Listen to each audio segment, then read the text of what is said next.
পিঠা খেতে তো সবারই ইচ্ছে করে।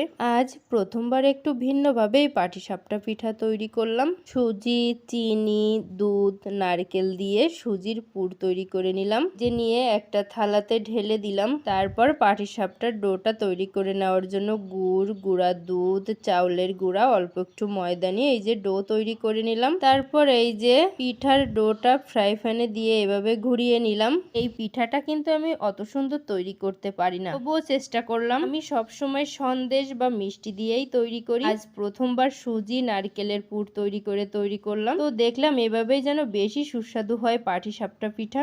এই তো আমার পিঠা তৈরি করা শেষ। অনেকগুলো পিঠা তৈরি করেছি। এবার তৈরি করব তেলের পিঠা বা মালপোয়া। এই পিঠাটা কিন্তু আমি ভালোই তৈরি করতে পারি। যাই হোক, কেমন হলো আমার পিঠাগুলো। আর এখন পিঠাগুলো এই যে প্যাকিং হয়ে যাচ্ছে, চলে যাবে নিউজিল্যান্ড। ভিডিওটি দেখার জন্য ধন্যবাদ।